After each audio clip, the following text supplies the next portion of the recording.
When I first started my business back in 2009, I'll never forget going to a networking event and a woman was like, only handle it once, Ohio.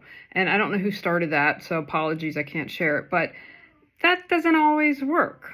For instance, let's take receipts. I buy something at the store.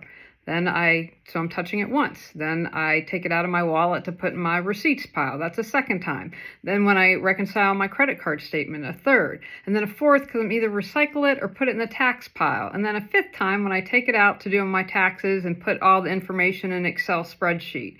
So it doesn't do you much good if you're super rigid in your decluttering and organizing principles, because it tends to get you more stressed out. You can't always live up to those great expectations of only handling it once. So use it as a guideline, right? All good. And don't get so caught up in having to do it exactly like that, because again, that's going to cause more stress. And you know I like to talk about decluttering your life. So I purchased something recently and I wasn't allowed to return it. And they're like, we have signs everywhere. I'm like, I didn't see it. And I said, I know when I signed. But they were so rigid, they refused to let me return an item. And the only reason why I asked was, I said, well, your employee said to me, hey, if there's a problem, bring it back. And they weren't explicit that meant something else. I mean, I don't know how else to interpret that. It is what it is.